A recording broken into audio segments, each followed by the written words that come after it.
आप सभी को प्रणाम। परम पूज्य गुरुदेव पंडित श्रीराम शर्मा आचार्य जी के विचार प्रसार में आप सभी का स्वागत है। परम पूज्य गुरुदेव की आत्मकथा हमारी वसीयत और विरासत का 5वां अध्याय, दिए गए कार्यक्रमों का प्राणपण से निर्वाह। इस प्रथम साक्षात्कार के समय मार्गदर्शक सत्ता द्वारा 3 कार्यक्रम दिए गए थे। सभी नियमोपनियमों के साथ 24 वर्ष का 24 गायत्री महापुरुष चरण संपन्न किया जाना था। अखंड घृत दीपक को भी साथ साथ निभाना था। अपनी पात्रता में क्रमशः कमी पूरी करने के लिए साथ साथ लोक मंगल की भूमिका निभाने हेतु साहित्य सृजन करना दूसरा महत्वपूर्ण दायित्व था। इसके लिए गहन स्वाध्याय भी करना था, जो एकाग्रता संपादन की साधना थी। साथ ही जन संपर्क का भी कार्य करना था, ताकि भावी कार्यक्षेत्र को दृष्टिगत रखते हुए हमारी संगठन क्षमता विकसित हो। तीसरा महत्वपूर्ण दायित्व था स्वतंत्रता संग्राम में एक स्वयंसेवी सैनिक की भूमिका निभाना। देखा जाए तो सभी दायित्व शैली एवं स्वरूप की दृष्टि से परस्पर विरोधी थे, किंतु साधना एवं स्वाध्याय की प्रगति में इनमें से कोई बाधक नहीं बने। जबकि इस बीच हमें 2 बार हिमालय भी जाना पड़ा, अपितु सभी साथ साथ सहज ही ऐसे संपन्न होते चले गए कि हमें स्वयं इनके क्रियान्वयन पर अब आश्चर्य होता है। इसका श्रेय उस दैवी मार्गदर्शक सत्ता को जाता है, जिसने हमारे जीवन की बागडोर प्रारंभ से ही अपने हाथों में ले ली थी एवं सतत संरक्षण का आश्वासन दिया। ऋषि दृष्टिकोण की दीक्षा जिस दिन मिली, उसी दिन यह भी कह दिया गया कि यह परिवार संबद्ध तो है, पर विजातीय द्रव्य की तरह बचने योग्य। इसके तर्क प्रमाणों की ओर से कान बंद किए रहना ही उचित होगा। इसलिए सुननी तो सबकी चाहिए, पर करनी मन की ही चाहिए। उनके परामर्श को, आग्रह को वजन या महत्व दिया गया और उन्हें स्वीकारने का मन बनाया गया, तो फिर लक्ष्य तक पहुंचना कठिन नहीं रहा। श्रेय और प्रेय की दोनों दिशाएं एक दूसरे के प्रतिकूल जाती हैं। दोनों में से एक ही अपनाई जा सकती है। संसार प्रसन्न होगा तो आत्मा रूठेगी। आत्मा को संतुष्ट किया जाएगा तो संसार की निकटस्थों की नाराजगी सहन करनी पड़ेगी। आमतौर से यही होता रहेगा। कदाचित ही कभी कहीं ऐसे सौभाग्य बने हैं जब संबंधियों ने आदर्शवादिता अपनाने का अनुमोदन दिया हो। आत्मा को तो अनेक बार संसार के सामने झुकना पड़ा है, ऊंचे निश्चय बदलने पड़े हैं और पुराने ढर्रे पर आना पड़ा है। ये कठिनाई अपने सामने पहले दिन से ही आई। वसंत पर्व को जिस दिन नया जन्म मिला, उसी दिन नया कार्यक्रम भी। पुरस्चरणों की श्रृंखला के साथ साथ आहार विहार के तपस्वी स्तर के अनुबंध भी। तहलका मचा। जिसने सुना अपने अपने ढंग से समझाने लगा। मीठे और कड़वे शब्दों की वर्षा होने लगी। मंतव्य एक ही था कि जिस तरह सामान्य जन जीवन यापन करते हैं, कमाते खाते हैं, वही राह उचित है। ऐसे कदम न उठाए जाएं जिनसे इन दोनों में व्यवधान पड़ता हो। यद्यपि पैतृक संपदा इतनी थी कि उसके सहारे 3 पीढ़ी तक घर बैठकर गुजारा हो सकता था, पर उस तर्क को कोई सुनने तक को तैयार नहीं हुआ। नया कमाओ, नया खाओ, जो पुराना है उसे भविष्य के लिए, कुटुंबियों के लिए जमा रखो। सब लोग अपने अपने शब्दों में एक ही बात कहते थे। अपना मुंह एक और सामने वाले के 100। किस किस को कहाँ तक जवाब दिया जाए। अंत में हार कर गांधी जी के 3 गुरुओं में से एक को अपना गुरु बना ही लिया। मौन रहने से राहत मिली। भगवान की प्रेरणा कह देने से थोड़ा काम चल पाता, क्योंकि उसे काटने के लिए उन सबके पास बहुत पैने तर्क नहीं थे। नास्तिकवाद तक उतर आने या अंतः प्रेरणा का खंडन करने लायक तर्क उनमें किसी ने नहीं सीखे समझे थे। इसलिए बात ठंडी पड़ गई। मैंने अपना संकल्पित व्रत इस प्रकार चालू कर दिया मानो किसी को जवाब देना ही नहीं था, किसी का परामर्श लेना ही नहीं था। अब सोचता हूँ कि उतनी दृढ़ता ना अपनाई गई होती तो नाव 2-4 झोरे खाने के उपरांत ही डूब जाती। जिस साधना के बल के सहारे आज अपना और दूसरों का कुछ भला बन पड़ा, उसका सुयोग ही नहीं आता। ईश्वर के साथ वो नाता जुड़ता ही नहीं जो पवित्रता और प्रखरता से कम में जड़े जमाने की स्थिति में होता ही नहीं। इसके बाद दूसरी परीक्षा बचपन में ही तब सामने आई जब कांग्रेस का असहयोग आंदोलन प्रारंभ हुआ। गांधी जी ने सत्याग्रह आंदोलन का बिगुल बजाया, देशभक्तों का आह्वान किया। और जेल जाने और गोली खाने के लिए घर से निकल पड़ने के लिए कहा। मैंने अंतरात्मा की पुकार सुनी और समझा कि यह ऐतिहासिक अवसर है। इसे किसी भी कारण चुकाया नहीं जाना चाहिए। मुझे सत्याग्रहियों की सेना में भर्ती होना ही चाहिए। अपनी मर्जी से उस क्षेत्र के भर्ती केंद्र में नाम लिखा दिया। साधन संपन्न घर छोड़कर नमक सत्याग्रह के लिए निर्धारित मोर्चे पर जाना था। उन दिनों गोली चलने की चर्चा बहुत जोरों पर थी, लंबी सजाएं, काला पानी होने की भी। ऐसी अफवाहें सरकारी पक्ष के किराए के प्रचारक जोरों से फैला रहे थे ताकि कोई सत्याग्रही बने नहीं। घर वाले उसकी पूरी रोकथाम करें। मेरे संबंध में भी यही हुआ। समाचार विदित होने पर मित्र, पड़ोसी, कुटुंबी, संबंधी एक भी न बचा जो इस विपत्ति से बचाने के लिए जोर लगाने के लिए ना आया हो। उनकी दृष्टि से ये आत्महत्या जैसा प्रयास था। बात बढ़ते बढ़ते जवाबी आक्रमण की आई। किसी ने अनशन की धमकी दी तो किसी ने आत्महत्या की। हमारी माताजी अभिभावक थी। उन्हें पट्टी पढ़ाई गई कि लाखों की पैतृक संपत्ति से वे मेरा नाम खारिज कराकर अन्य भाइयों के नाम कर देंगी। भाइयों ने कहा कि घर से कोई रिश्ता न रहेगा और उसमें प्रवेश भी न मिलेगा। इसके अतिरिक्त भी और कई प्रकार की धमकियां दी। उठाकर ले जाया जाएगा और डाकुओं के नियंत्रण में रहने के लिए बाधित कर दिया जाएगा। इन मीठी कड़वी धमकियों को मैं शांतिपूर्वक सुनता रहा।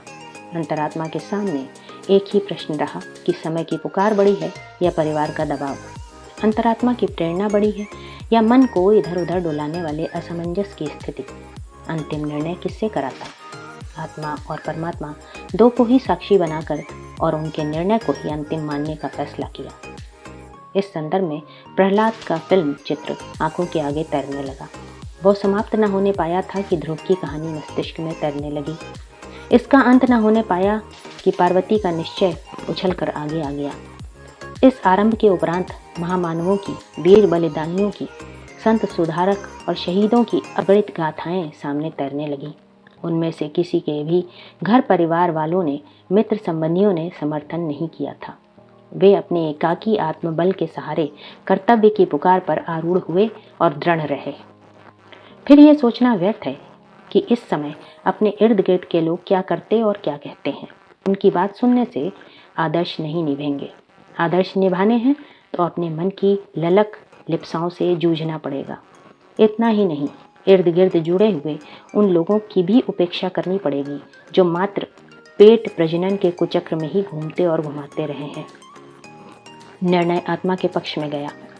मैं अनेक विरोध और प्रतिबंधों को तोड़ता लुक छिप कर निर्दिष्ट स्थान पर पहुंचा और सत्याग्रही की भूमिका निभाता हुआ जेल चला गया। जो भय का काल्पनिक आतंक बनाया गया था उसमें से एक भी चरितार्थ नहीं हुआ। छुटपन की एक घटना इन दोनों प्रयोजनों में और भी साहस देती रही। गांव में एक बुढ़िया मेहतरानी घावों से पीड़ित थी। दस्त भी हो रहे थे। घावों में कीड़े पड़ गए थे। बेतरह चिल्लाती थी पर कोई छूत के कारण उसके घर में घुसता न था। मैंने एक चिकित्सक से उपचार पूछा, दवाओं का एकाकी प्रबंध किया। उसके घर नियमित रूप से जाने लगा, चिकित्सा के लिए भी, परिचर्या के लिए भी, भोजन व्यवस्था के लिए भी। ये सारे काम मैंने अपने जिम्मे ले लिए।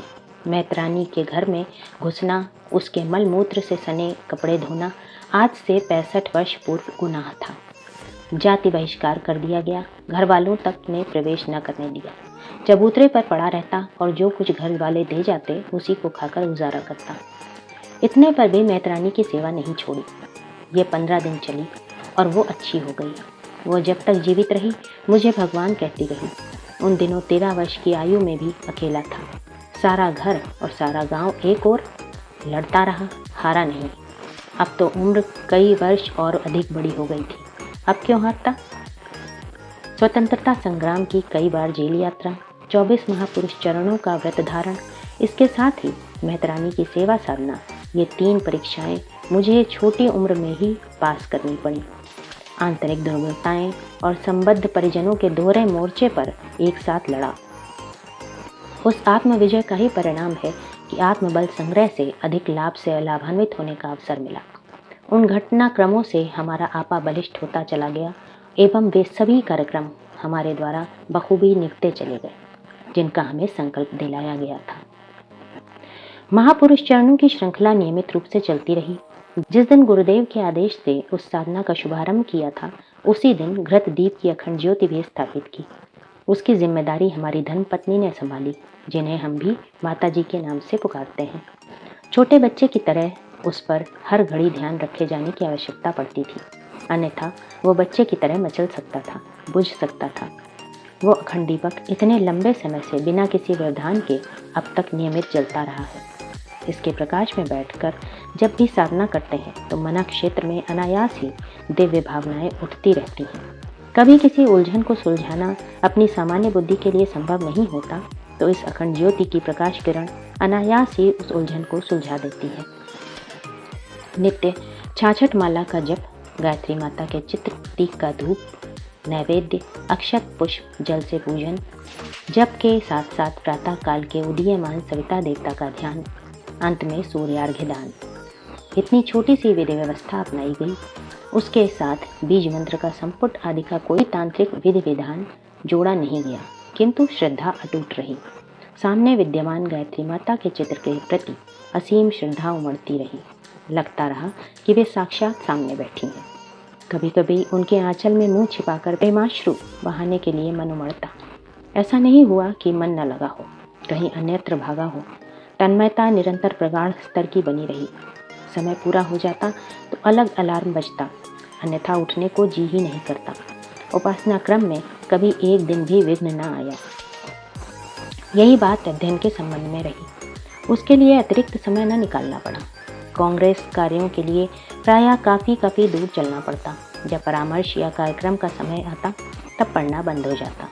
जहाँ चलना आरंभ हुआ वहीं पढ़ना भी आरंभ हो गया। पुस्तक साइज के 40 पन्ने प्रति घंटे पढ़ने की स्पीड रही। कम से कम 2 घंटे नित्य पढ़ने के लिए मिल जाते, कभी कभी ज़्यादा भी। इस प्रकार 2 घंटे में 80 पृष्ठ, महीने में 2400 पृष्ठ, साल भर में 28,000 पृष्ठ। 60 वर्ष की कुछ अवधि में 18.5 लाख पृष्ठ हमने मात्र अपनी अभिरुचि के पढ़े हैं। लगभग 3,000 पृष्ठ नित्य विहंगम रूप से पढ़ लेने की बात भी हमारे लिए स्नान भोजन की तरह आसान व सहज रही है। ये क्रम प्रायः 60 वर्ष से अधिक समय से चलता आ रहा है और इतने दिन में अनगिनत पृष्ठ उन पुस्तकों के पढ़ डाले जो हमारे लिए आवश्यक विषयों से संबंधित थे। महापुरुष चरणों की समाप्ति के बाद समय अधिक मिलने लगा। तब हमने भारत के विभिन्न पुस्तकालयों में जाकर ग्रंथों, पांडुलिपियों का अध्ययन किया। वो हमारे लिए अमूल्य निधि बन गया। मनोरंजन के लिए एक भी पन्ना कभी नहीं पढ़ा है। इसी के साथ अध्याय का आधा भाग यहीं समाप्त होता है। शेष भाग अगले वीडियो में प्रस्तुत किया जाएगा। आप सभी को अपना बहुमूल्य समय देने के लिए हृदय से आभार एवं अनगिनत धन्यवाद। सादर प्रणाम।